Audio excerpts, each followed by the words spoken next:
Pemirsa, penerimaan peserta didik baru 2024 saat ini telah dimulai. Pelaksanaan PPDB setiap tahunnya dihadapkan pada masalah yang sama, mulai dari website error, manipulasi kartu keluarga hingga pungutan tidak resmi.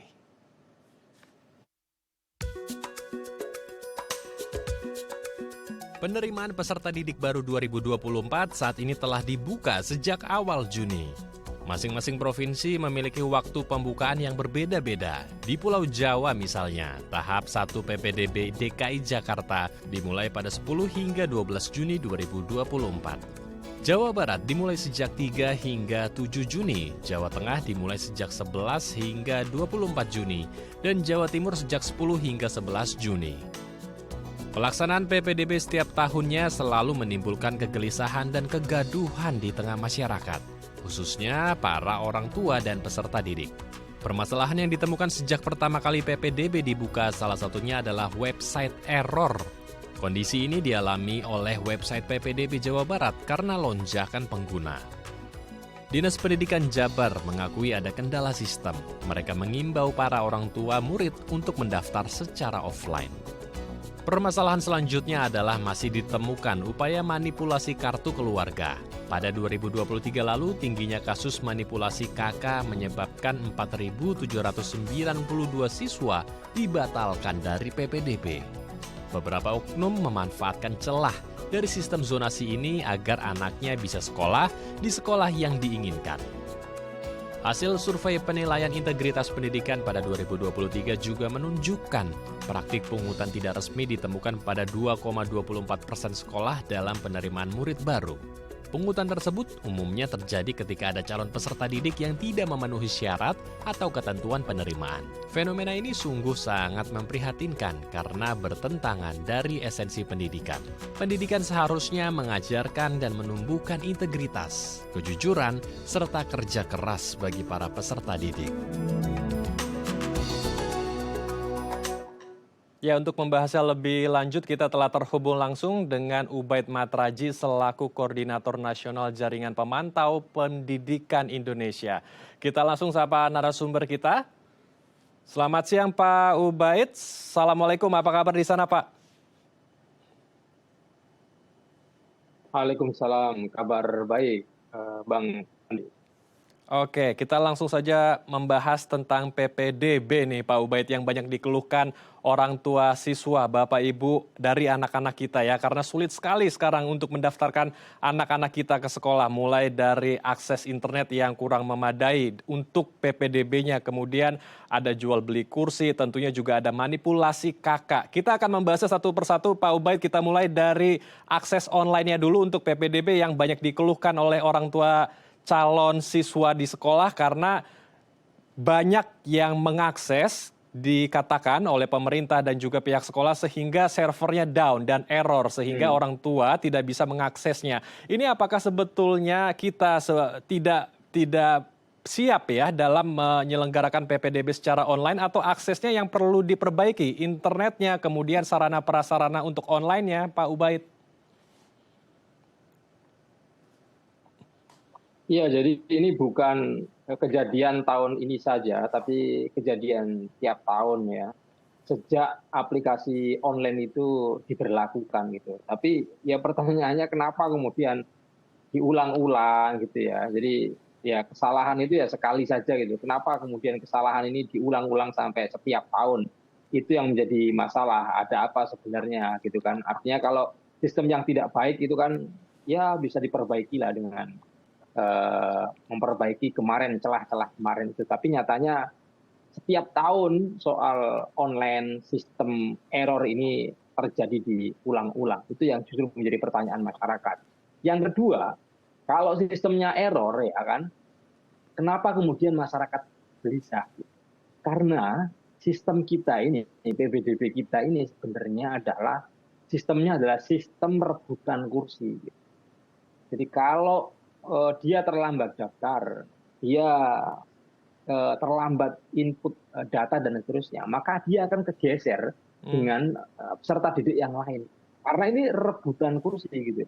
Jadi kursi yang disediakan berapa, sementara pendaftar itu jumlahnya sangat banyak sekali gitu. Kursinya hanya ratusan, yang daftar ribuan gitu.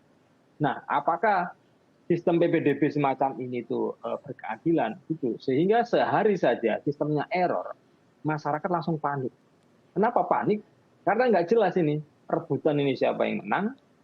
Kemudian apakah ada jaminan anak saya misalnya itu dapat kursi kebagian bangku gitu. Nah, kalau misalnya nggak keterima terus nyari sekolah di mana? Jadi musim PPDB itu musim kepanikan nasional di mana pemerintah tidak memberikan jaminan kepastian kepada seluruh anak Indonesia untuk mendapatkan haknya gitu.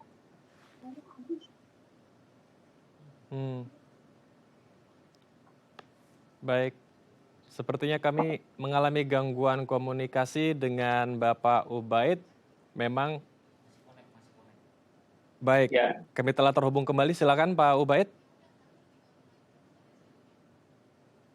iya. Baik, Jadi karena sistemnya ini tidak ada jaminan ya dari pemerintah gitu kan, sehingga masyarakat kebingungan, kemudian jadinya menghalalkan segala cara gitu. Karena pemerintah tidak memberikan jaminan kepada seluruh anak Indonesia mendapatkan haknya sesuai dengan Undang-Undang Dasar 45, di mana seluruh anak Indonesia punya kesempatan yang sama untuk mendapatkan pendidikan. baik. Tapi nyatanya sistem PPDB kita sejak awal sampai hari ini ya kan itu tidak berkeadilan, malah menyuruh orang tua untuk sikut-sikutan rebutan kursi.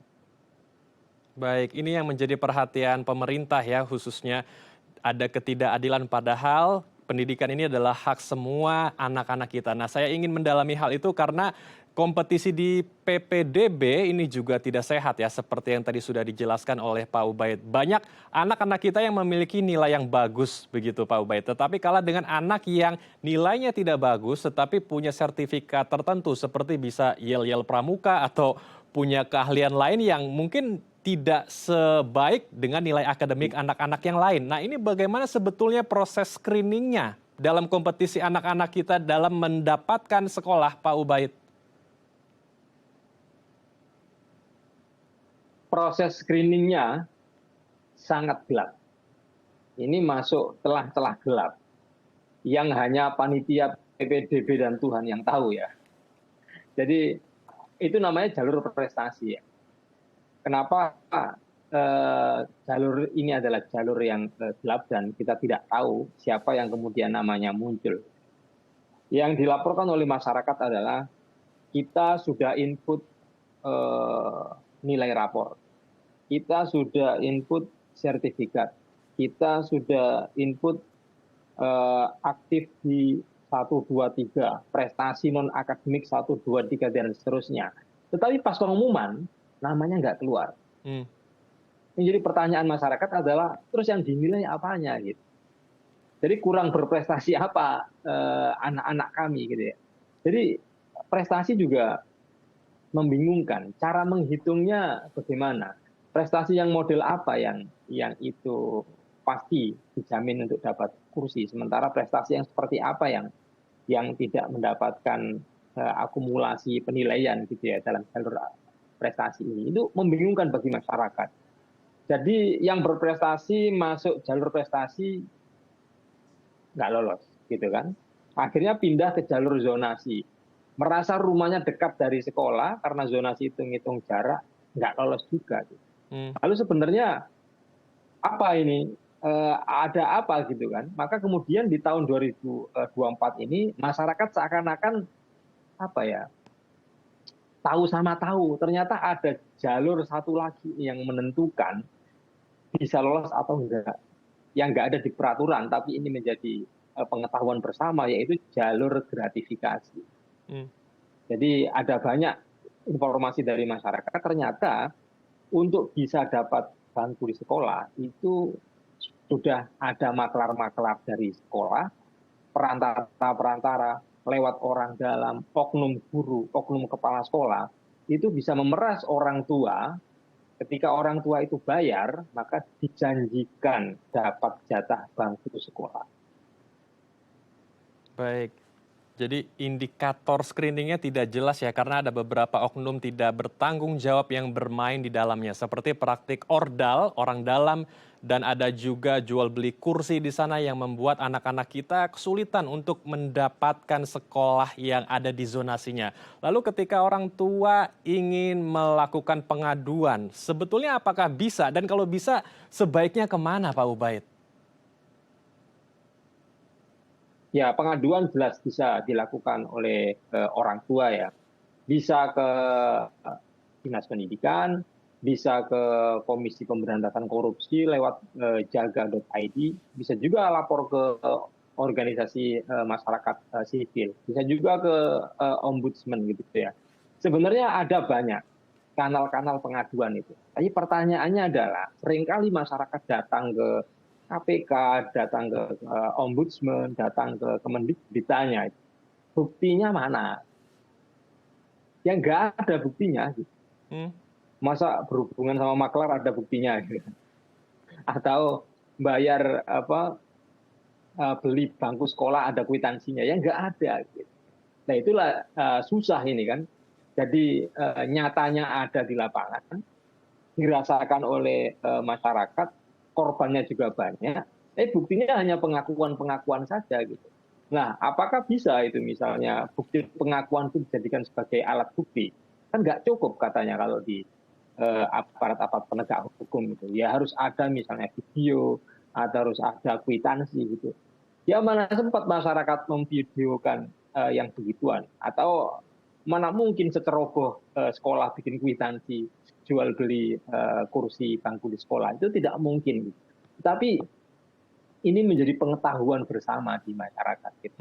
Bahkan ya, bahkan ketika ada orang tua yang melakukan gratifikasi misalnya, kemudian ditegur oleh orang tua yang lain, mereka punya alasan. Mereka bilang bahwa saya ini melakukan gratifikasi untuk mendapatkan hak saya.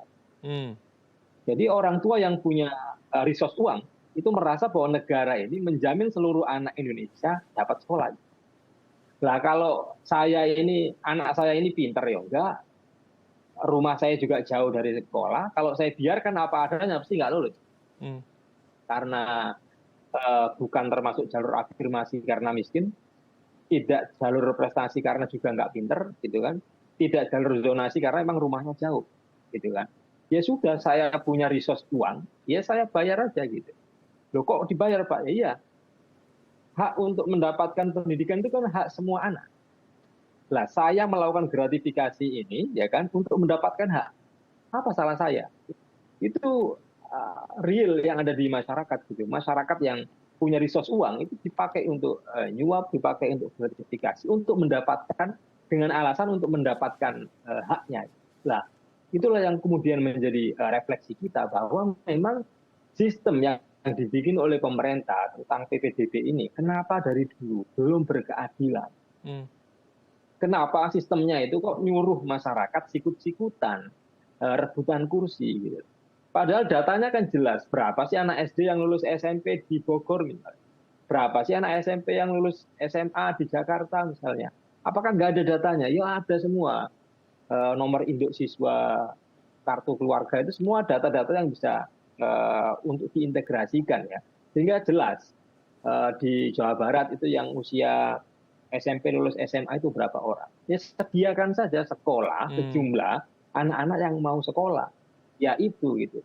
Jadi nggak usah ada rebutan gitu. Jadi sistem yang berkeadilan, jaminan undang-undang bahwa semua anak punya hak yang sama itu harus diwujudkan dalam sistem yang berkeadilan gitu. Baik. Jangan seperti hari ini, kursinya minim, orang tua disuruh rebutan, yang terjadi adalah menghalalkan secara cara. Dan ini sangat bertentangan dengan ruh dari pendidikan itu sendiri. Baik, sistem PPDB kita ini masih belum baik ya. Justru membuat masyarakat kita sikut-sikutan dan menciptakan ketidakadilan di sana. Supply dan demand-nya juga tidak balance, tidak seimbang. Baik, saya juga akan mendalami lagi tentang isu yang lainnya, tetapi masih dalam PPDB, yaitu tentang manipulasi kartu keluarga, yaitu titip domisili anak di kakak kerabat agar bisa mendapatkan sekolah yang diinginkan. Nah ini juga harus kita perdalami lagi, Mas Ubaid, tapi usai jeda ya. Dan pemirsa, Anda jangan kemana-mana karena kami akan kembali sesaat lagi.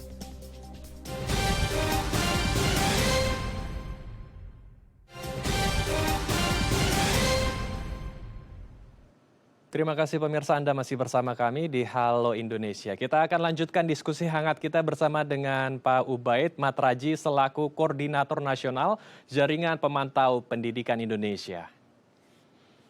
Pak Ubaid, melanjutkan pertanyaan saya di segmen sebelumnya, ada juga fenomena manipulasi kartu keluarga. Ada beberapa orang tua yang menitipkan domisili anak di kartu keluarga kerabatnya agar bisa mendapatkan sekolah yang diinginkan. Kalau dari pandangan Pak Ubaid sendiri, seperti apa fenomena ini? Bahkan ada banyak juga yang memanipulasi jarak rumah dengan sekolah agar bisa mendapatkan sekolah yang diinginkan, Pak Ubaid.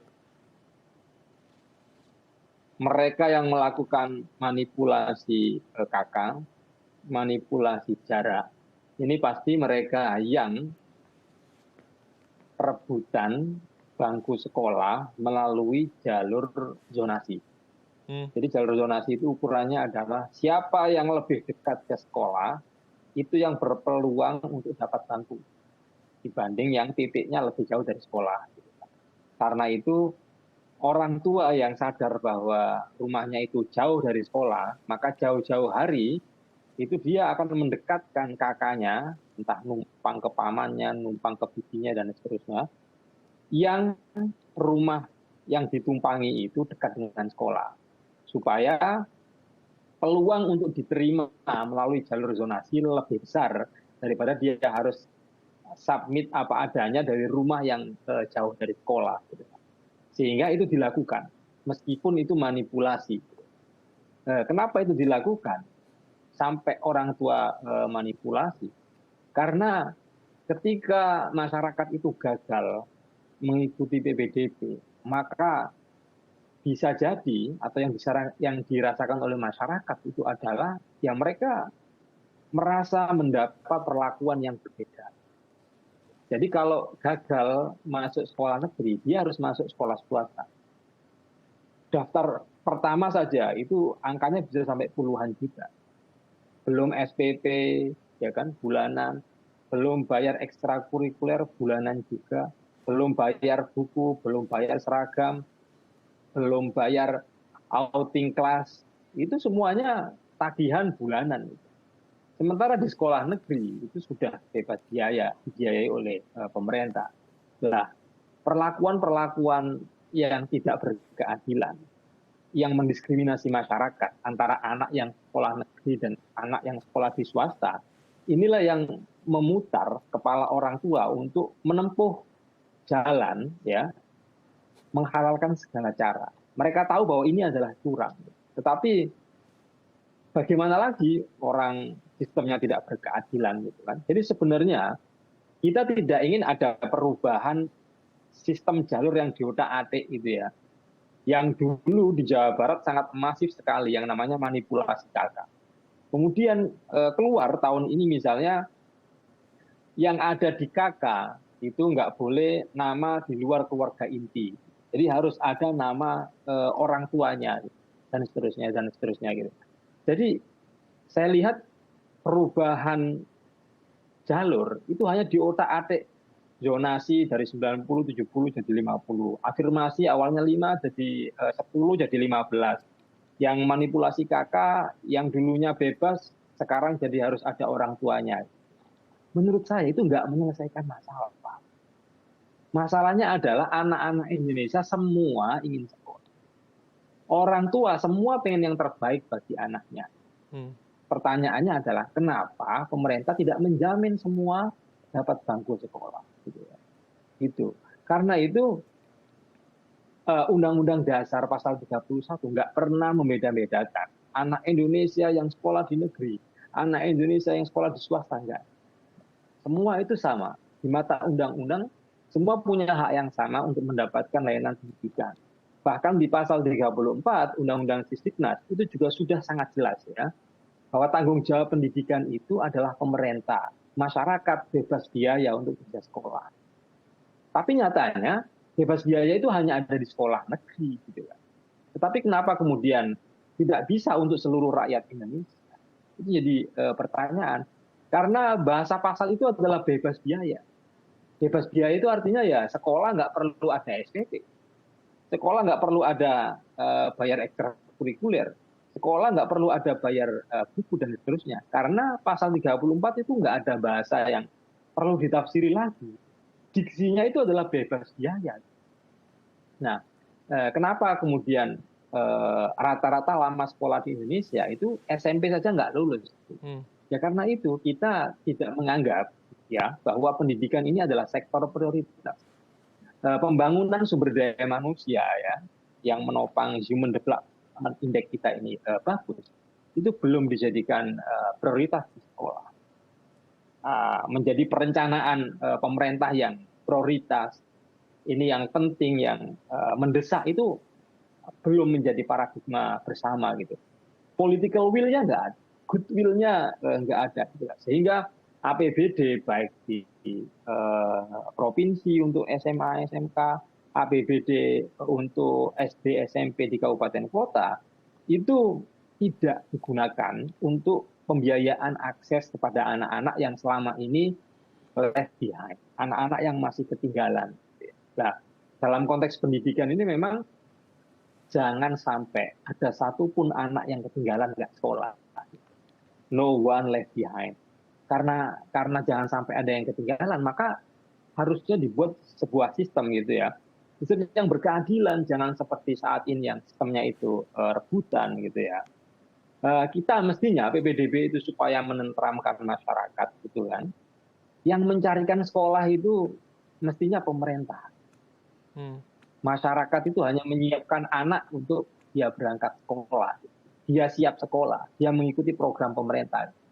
Jadi kalau ada anak-anak yang nggak sekolah, itu tinggal lapor ke dinas pendidikan, maka akan dikasih tahu, ini bangku yang kosong.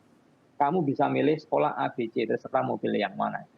Jangan seperti saat ini, masyarakat pontang-panting, sikut-sikutan, rebutan kursi. Ini jelas ketidakadilan ya. Ini jauh dari prinsip pendidikan yang harus inklusif untuk semuanya. Tidak boleh ada diskriminasi sesama anak-anak bangsa. Gitu. Jadi mestinya itu semacam itu gitu. Karena itu ketika mendudukkan pendidikan ini sebagai public good. Jadi pendidikan itu bukan private good. Ya. Tapi pendidikan itu adalah public good, barang publik. Karena itu yang pertama, nggak boleh ada yang namanya kompetisi. Karena semua anak punya hak yang sama, dan menjadi tanggung jawab pemerintah untuk menyediakan layanan itu. Karena itu nggak boleh ada kompetisi. Kompetisi untuk masuk sekolah negeri nggak boleh.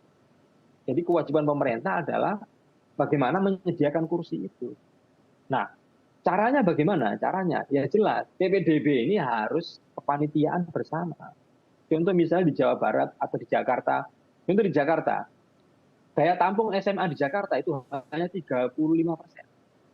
Selebihnya 65% mayoritas anak DKI Jakarta itu pasti gagal masuk SMA. Nah, supaya berkeadilan, bikin panitia bersama antara pemerintah dengan sekolah-sekolah swasta. Kita kembangkan skema public-private partnership misalnya. Jadi karena katakanlah di Jakarta itu ada sekian ratus ribu anak-anak yang mau sekolah, maka dilihat daya tampung negeri berapa. Oh, kurang 200.000. Berarti kerjasama dengan sekolah swasta, mana yang mampu menampung 200.000 itu. Jadi anak-anak dengan modal nomor induk siswa, itu orang tuanya nggak usah mundar-mandir nyari sekolah. Tinggal di-input nomor induk anak, nomor induk siswa, ya kan? Nanti keluar, dia bisa milih antara 5 sekolah A, B, C, D. Dia tinggal register aja gitu. Sehingga kalau ada anak-anak yang ketinggalan, tinggal lapor. Kenapa kok bisa ketinggalan? Belum dapat sekolah, Pak. Tinggal input namanya, nanti akan kelihatan mana bangku-bangku sekolah yang masih yang masih kosong. Itu bisa dikondisikan gitu. Tidak seperti sekarang yang orang tua harus menghalalkan segala cara, kemudian bingung bagaimana ini harus dapat kursi.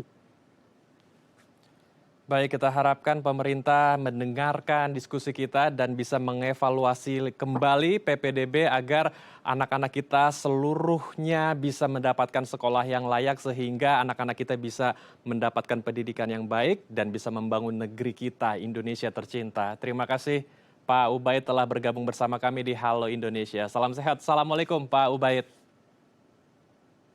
Waalaikumsalam, salam sehat. Pemirsa, usai jeda kami akan mengajak Anda melihat keindahan desa Tapan Rame. Tetap di Halo Indonesia.